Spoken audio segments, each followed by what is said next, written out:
Over the last several weeks, we have been looking at Moses, this extraordinary inadequacy. And let me just give a real quick recap why Moses qualifies as being extraordinarily inadequate. He is the guy who had this phenomenal birth experience of his parents protecting him by putting him in a basket in the Nile River, and then providentially, someone from Pharaoh's household finds him, and he is raised in Pharaoh's household. But as he sees his own people being oppressed, he commits murder out of anger. And that is a characteristic of Moses' life. We see it over and over again, that Moses gets angry. He comes down from Mount Sinai at one point and he breaks the stone tablets God had given to him because he was angry. He has later, because of that, he has to run away and he goes out into the desert, and while he's there, he has this encounter with God and he goes toe-to-toe. God tells him, I want you to go to Pharaoh. And so he goes toe-to-toe with Pharaoh, and he again goes through a cycle of anger and frustration, not only with Pharaoh, but with God. Then what are you doing? Why do these people, they hate me? You're making it worse, not better. And he argues with God. I'm not really capable of doing what you're asking me because I've got this speech issue. Whether that was just a matter of self-confidence or a speech impediment, we don't know. But he raises that issue several times. I really shouldn't be doing this, and yet God keeps putting him out there. And one of the subtle things that's not really highlighted or drawn attention to, but we know that he was the third born of his family. And normally these kinds of privileges of having position and rank and power and authority go to the firstborn. And so he's the least of his family that really should be doing this. And yet God says, Moses, you're the guy. And I know you are woefully inadequate, but that's okay. In fact, that's even better. Because of your inadequacy, people will be able to see that it's actually I who is doing all these things, and that God is the one that is at work here. So there have been a series of face-to-face encounters with God. Moses had one personally at the burning bush, and then Pharaoh had one through the series of plagues. And now for the first time, the entire nation of Israel are going to have a face-to-face with God. Yes, they saw what happened with Pharaoh, but all of that conversation, Moses' conversations were directed to the Egyptians, and God's messages were directed primarily to the Egyptians on letting my people go. Now God is going to have the same kind of face-to-face conversation with his own people. And it is the beginning of We use this term a lot when we use our Christianese language, our Bible speak, the beginning of the covenant, which really is nothing more than a collective bargaining agreement between God and his people on the terms of the nature of the relationship. But a key part of that is God revealing himself to his people so they could understand who he is.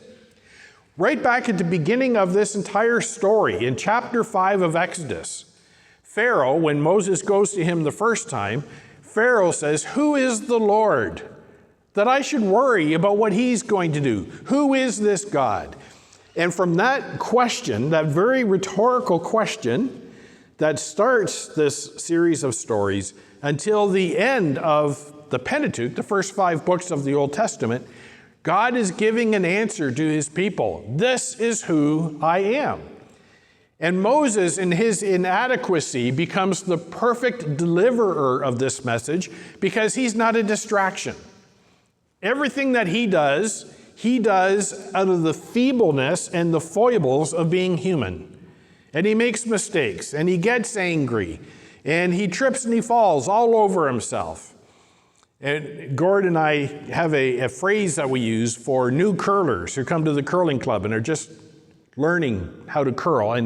And one of the difficult things to get over is walking on the ice and throwing a stone on the ice and not falling over, learning how to keep your balance. And we call them Bambi on ice, because remember the movie Bambi and all 4 legs go out? Well, new curlers kind of look like that when they get on the ice for the first time and they try to deliver the stone and they end up rolling over and encouraging them, it's okay, we've all done that and some of us still do it. That's just part of the learning process. Well, Moses is like Bambi on ice. His feet kind of get out from underneath him. And all the stuff that happens is not because Moses is a spectacular super leader. It's in spite of Moses. And that's the huge encouragement for us.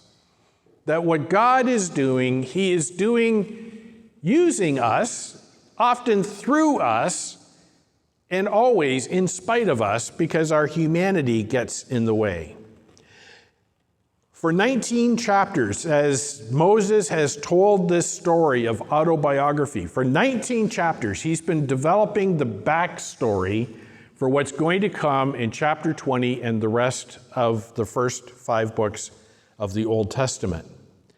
The first 19 chapters are giving the reason, the history, the understanding, the vacuum that existed before God established this special relationship and created these Hebrews into the covenant community.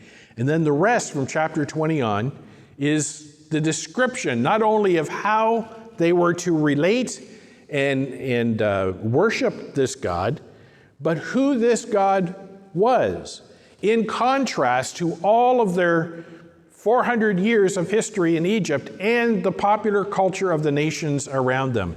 That this God, who is establishing a new relationship with them, is a different kind of God. He is unique. He is other. He is not fickle, where one day He wants one thing and another day He wants something else. He is unchanging. His standards are consistent.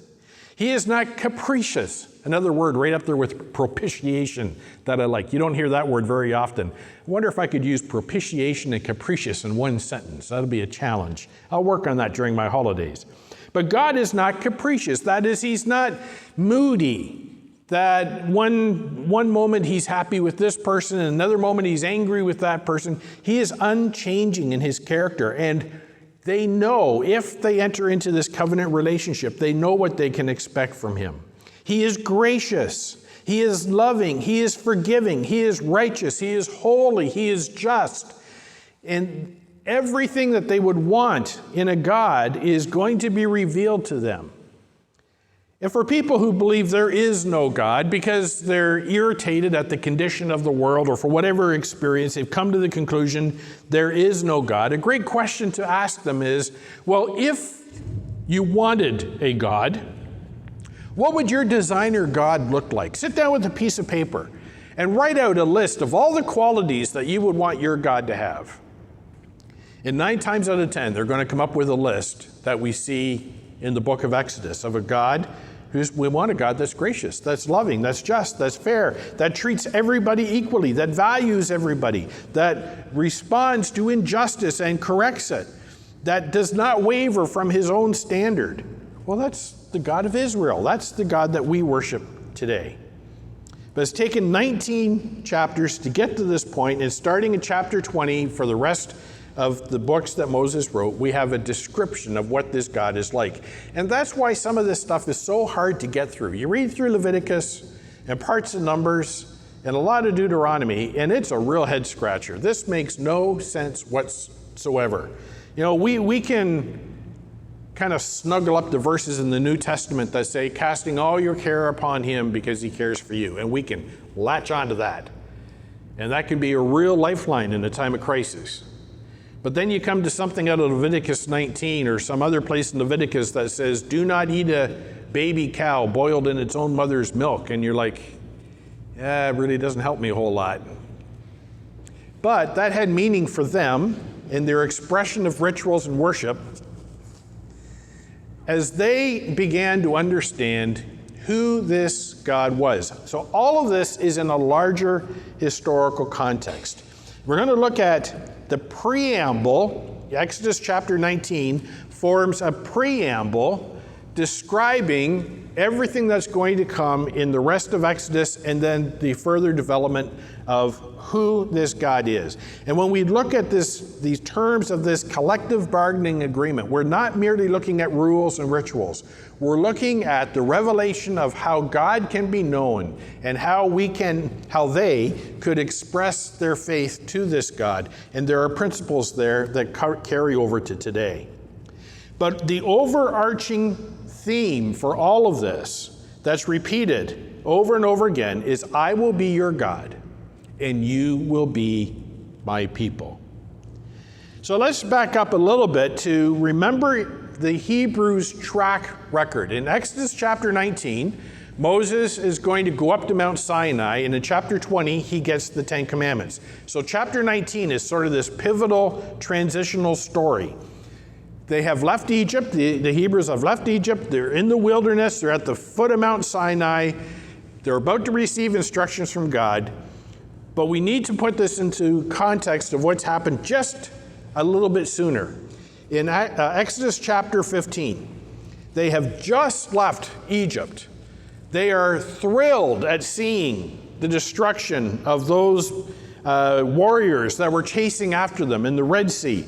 They're liberated slaves. They're celebrating the power of God to bring them out of slavery, to move them into this great anticipation of going into the promised land, a promise that was given to Abraham, Isaac, and Jacob.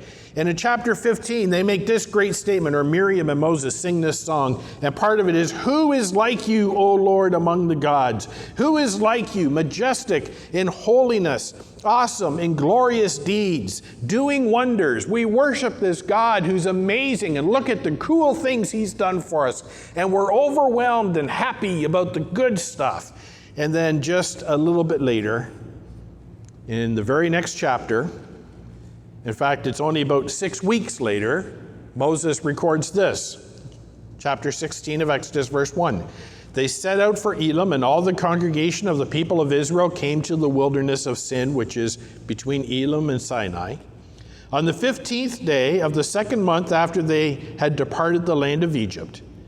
And the whole congregation of the people of Israel grumbled against Moses and Aaron in the wilderness. Whatever happened to who is like you, O Lord?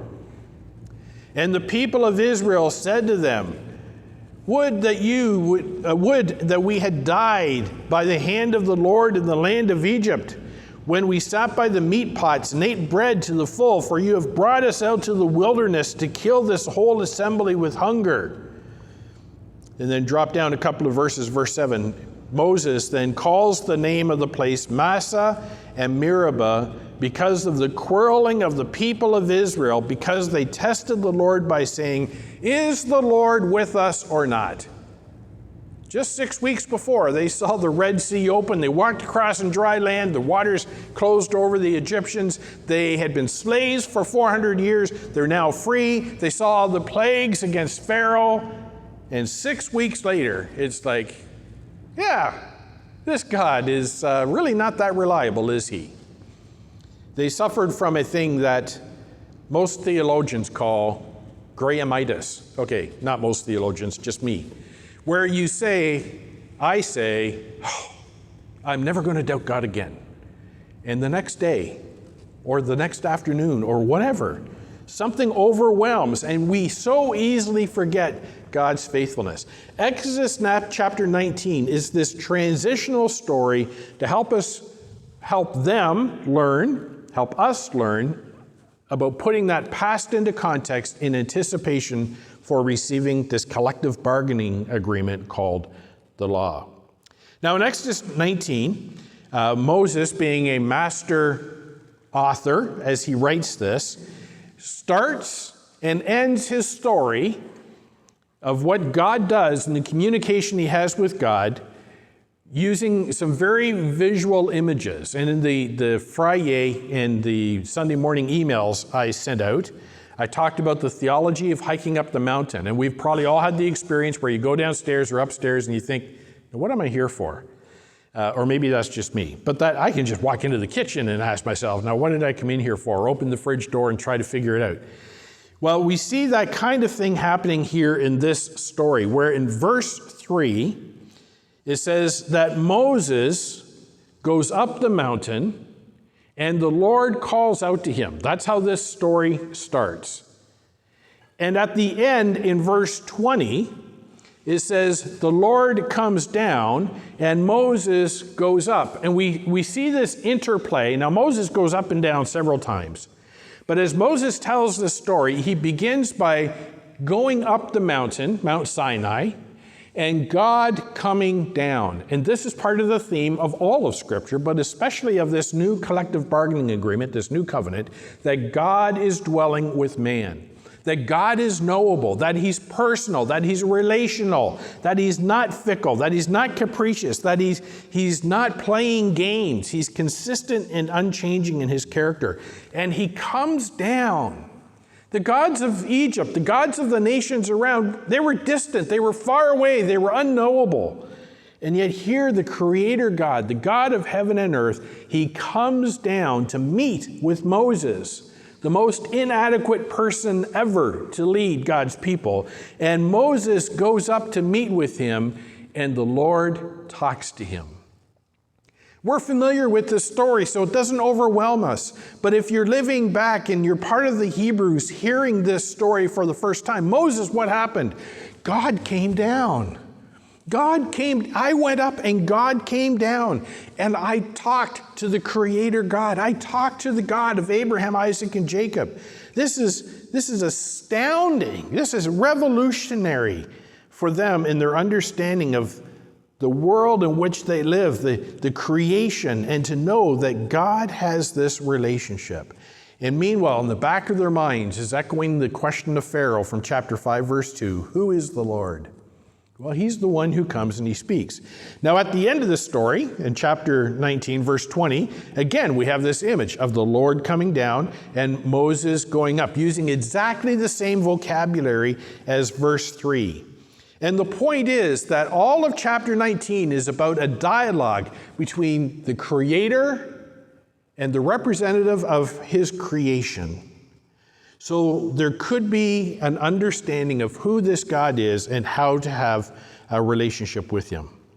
Now, I just want to read through and make some comment on this chapter 19, to help put this into the larger context. Then we'll make some observations about the nature and character of God and what Moses is trying to teach his people and how that impacts us today. So let's pick it up in verse 4. And God talks about his faithfulness, how he's already acted on behalf of his people. Verse 4 of Exodus 19. You yourselves have seen what I did to the Egyptians, how I bore you out on eagle's wings and brought you to myself.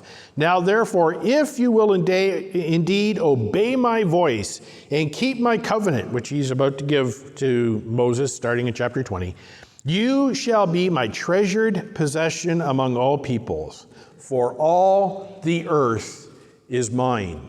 One of the first things they had to learn is that God is creator, and that's how Moses starts all this, Genesis chapter 1. And God maintains authority and possession over all these things. But you shall be, verse 6, you shall be to me a kingdom of priests and a holy nation. These are the words that you shall speak to the people of Israel. Moses, when you go back down, here's what I want you to tell. You people, God says we need to obey him. And the reason we need to obey him is because he is the creator of heaven and earth. All the earth is mine. We saw what he did, everybody. We saw what he did over the Egyptians. We saw how he destroyed Pharaoh. That's not just local. It's not just that over Pharaoh. It's that over every nation, over every god that may be out there. So we see in this story, Moses goes up and down. God tells him a little something, Moses goes down and says it. Moses comes back up, Moses goes back down. Don't forget, Moses is 80 at this point. This is a pretty impressive record for 80. I was working in my garage this weekend, making a little frame to store lumber on, up and down off my knees. And somebody noticed, Graham, you're walking a little stiff this morning. Yes, I can't sit for 5 minutes without having to get my leg going again because I've got this sore muscle right here from up and down. And that's like, I'm not near 80. Moses, 80 years old, up and down. Shuttle diplomacy, you might say. And all of this to define the nature of the relationship that they were going to have with God. Now, don't forget, in Numbers chapter 14, which is yet to come in the future, God makes this statement to Moses, again in teaching who he is. So we're in, just to give a little bit of future context, Numbers 14, verse 20. The Lord said, I have pardoned according to your word, but truly as I live and as all the earth shall be filled with the glory of God. It's a theme for all of the relationship that Israel has with God, that the earth will be filled with his glory. But there has to be obedience and faithfulness. We'll get to that in just a minute. So the shuttle diplomacy. Verse 7. Moses and the people respond to what God has said. So Moses came and he called the elders of the people, set before them all the words that the Lord had commanded him. And all the people answered together and said, all that the Lord has spoken, we will do. And the Lord reported the words of the people, or Moses reported the words of the people to the Lord. So Moses is back up the mountain. This is Grahamitis, right? We see the amazing things that God does. We're not going to doubt. And I tell God, we're not going to doubt. And Moses goes up the mountain and says, we're not going to doubt. Everything you say, we're going to do. So verse 9, the Lord speaks again. The Lord said to Moses, behold, I'm coming to you in a thick cloud, that the people may hear when I speak to you, and may also believe you forever. So God's not content to just be hidden. He wants the people to understand that Moses isn't making this up. Something is actually happening up here. When Moses told the words of the people to the Lord said to Moses, go to the people and consecrate them today and tomorrow, and let them wash their garments, and let them be ready for the third day. For on the third day, the Lord will come down on Mount Sinai in the sight of all the people. And you shall set limits for all the people around, saying, take care not to go up in the mountain, or touch the edge of it. Whoever touches the mountain shall be put to death. No hand shall touch him, but he shall be stoned or shot, neither beast nor man, or he shall not live. When the trumpet sounds a long blast, they may come up to the mountain. So already God is demonstrating that there's something different, something special here. You can't just rush into this thing. So verse 14 and 15, Moses tells the people what to do. Moses went down from the mountain to the people, consecrated the people. They washed their garments.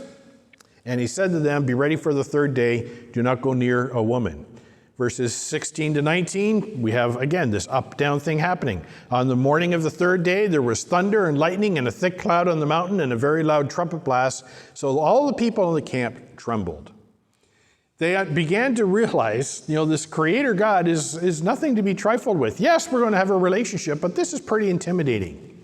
Sharon and I, I'm going to use a lot of camping illustrations because it's kind of on my mind. We were camping at a lower gorge several years ago, and a thunderstorm rolled through. And a thunderstorm in a tent is a pretty terrifying thing. You got these aluminum poles that are sitting in water, and you're underneath them, and you can feel the compression or percussion of the air as the thunder roars, and the rain's pounding down, and you're looking to see, is my stuff getting wet? Am I staying dry? It can be terrifying. So you're on a permanent camping trip, or almost seems permanent, out in the wilderness, and Moses is up on the mountain, and there's lightning and thunder and thick smoke. Yeah, it would be terrifying.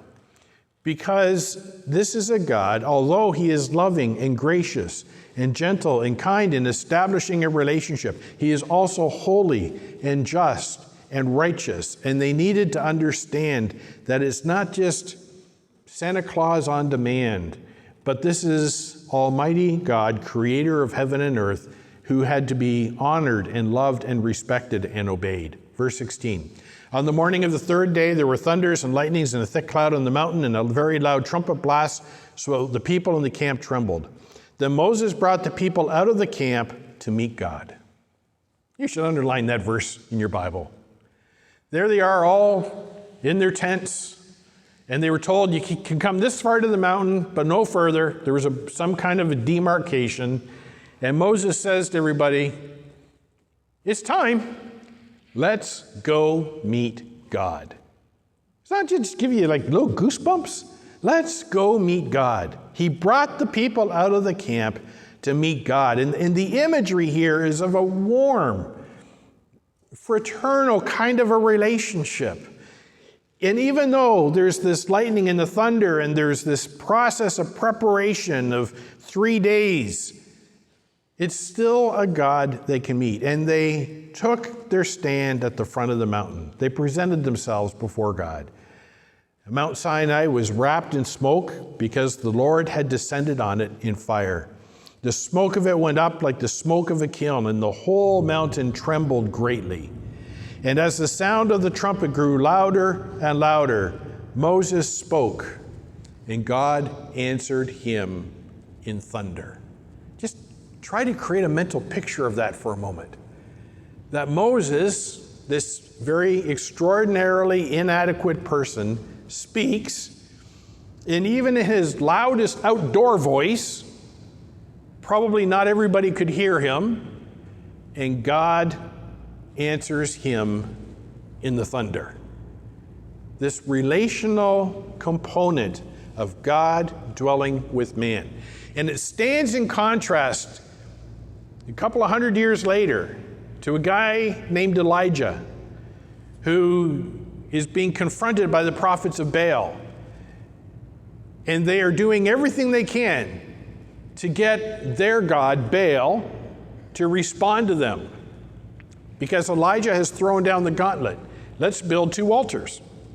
One to your God, one to my God. Whichever God answers is the God we'll serve. And they all agree. They spend all day running around trying to get something from their God to show that he is present. And one of the things that Elijah taunts them with is maybe he's asleep. Speak louder, wake him up so he knows that you are here and you need him. And then when it's Elijah's turn, he just prays quietly, and God answers by sending fire to consume his not only his sacrifice, but the altar. This is the kind of thing that's happening here, that Moses speaks out and God answers in an overwhelming way.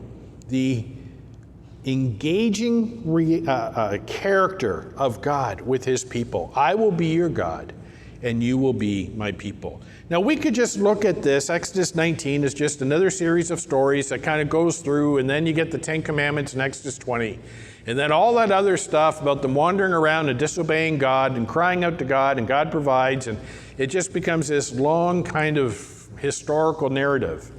But what Moses is doing in chapter 19 is establishing an introduction to the God who is going to make a covenant relationship with his people. And the form in which Moses writes this is the form of an Egyptian contract. And there are copies of contracts between pharaohs and other people in the land that follow this same kind of structure of a declaration of who the greater party is, who the Pharaoh is, and why he has the authority to establish a contract with whatever person or whatever group of people, and what the terms of that contract will be. And it's called a preamble, just like we would have a preamble in a legal contract today. But Moses takes, having grown up in Egypt, he takes that very familiar form and he applies it to help Israel understand, because they would have been familiar with this idea of writing contracts, that this is the God who's initiating a very special contract with us. And this contract says, 1, God has authority to make the contract because he is the creator of heaven and earth. 2, the purpose of this contract is that you will be my people and I will be your God. And 3, the condition of the contract is you must obey me. You must be faithful to me, and I will be faithful to you. And the rest of Exodus 20 on, and all the historical details that illustrate this truth, and then Leviticus, Numbers, Deuteronomy, is all an explanation of what this contract looks like and who this God is that has the authority to create this contract. So we look at Exodus 19 not just as an interesting pre-story to getting the 10 Commandments, but it's a preamble about who is this God. And Moses is going back to answer the question Pharaoh asked in chapter 5, who is the Lord that we should worship him, or that I should worship him? Well, what do we learn about God? Because Moses' concern was that Israel would learn that this God was not like any other God that they had served. We're only a few weeks into their liberty, into their time out of Egypt, and yet Moses is trying to help them understand Here is some stuff. Here are some qualities about God you need to learn. The first quality that is emphasized or taught in this story is that while God is patient with his people, he is not passive or permissive with his people. Yeah, 400 years is a long time to be in slavery. Why that long? We still don't know the answer to that question. But his patience not only in bringing them out, but then they grumble, according to chapter 14 and chapter 16, grumble against Moses and Aaron and against God. At one point they want to stone them because they've created in their minds a bigger problem than what they originally had. Not true. They were slaves before and now they're free. But God's timing and his willingness to let stuff happen, to let humanity be broken humanity, dysfunctional in a broken world, is part of his patience. And God doesn't always bring immediate solution to problems. And they had to suffer the reality of living in the wilderness. What do you expect wilderness living is going to be like? It's going to be hot. It's going to be dry. Why are you surprised by this? Yet God is faithful. He's not going to make it all go away so all of a sudden you're back in the Garden of Eden. But whatever this process is, God is patient, and don't misinterpret that for being passive or being permissive, that you can do what you want or that he's disengaged. But allowing God to work his plan in his way, because God is patient, thankfully. The flip side of that is he's patient towards us in our sinfulness. So that's one of the things I needed to learn about God. The ancient gods, the gods of Egypt and of the nations around, were quick, especially in rebuttal or in retribution. If you offended them, boom. The result, the consequence was right there. Judgment was instantaneous. But this God is a patient God. Secondly, God is a faithful God, but that faithfulness is a two-way street. He is faithful to us, but he also expects he's faithful to us, but he also expects us to be faithful to him. If we want to talk about great is thy faithfulness, then we also need to express our own willingness to be faithful and to trust that in the time I'm suffering from Grahamitis, I am not going to abandon my God. Even though I saw him do amazing things in my life, and I can make a long list, in this moment of crisis, I have doubt. It's okay to struggle with that. But faithfulness to God says, I still hang on and trust that he will work it out, even though I may be confused. So God's faithfulness goes two ways.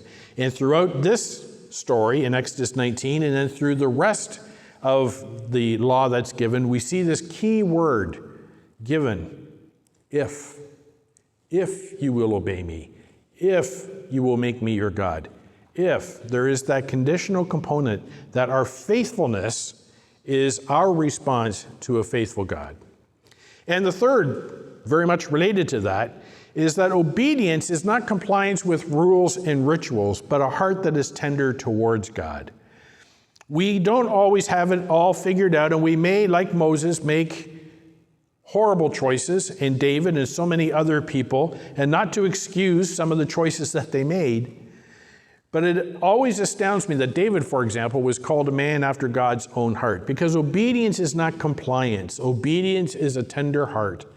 That no matter what, and even when I stumble, I recognize God's faithfulness, and I'm eager to be reconciled to him as I confess my submission to him, my dependence on him, my loyalty to him.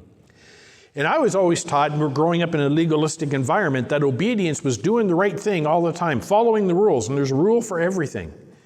But what we're going to learn as over time we take a look at these other books is that it's the heart condition that God is looking at, because we are going to stumble and fall.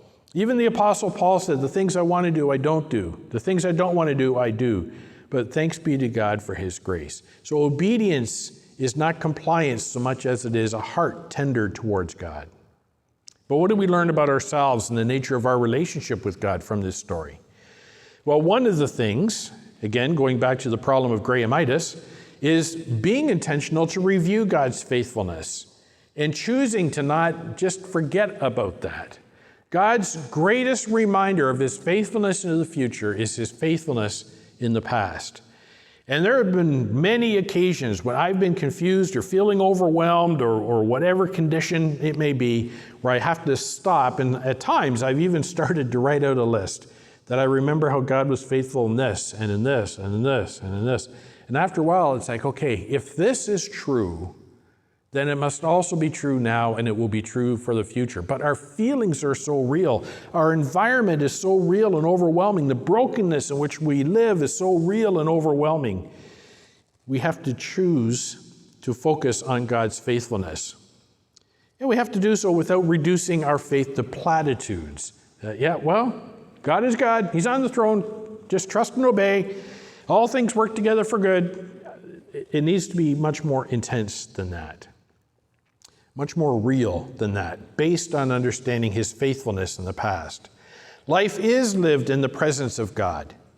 Psalm 139 says, "Where can I flee from your presence?" And the psalmist is overwhelmed by the provision and care of God, just as these Hebrews were overwhelmed as they left Egypt and they saw the plagues and they made it through the Red Sea. And then they sing this triumphant song that there's no other God like our God and we're going to worship him forever. And then 6 weeks later, they're complaining that they don't have enough food and water. And the psalmist also said, the same guy who wrote, "Where can I flee from your presence?" also wrote, my God, why have you forsaken me?" Both extremes are real. Both extremes are part of living in the presence of God. But what this collective bargaining agreement, this covenant does, is it documents for us the truth of who God is, that even how we may perceive things or how we may feel about things needs to be aligned to the truth of what we know God to be, that he is faithful, no matter where we are on that spectrum. Where can I go from your presence? Oh, it's amazing what you've done for me. My God, why have you forsaken me? Both extremes are real, both of them tempered by the faithfulness of God.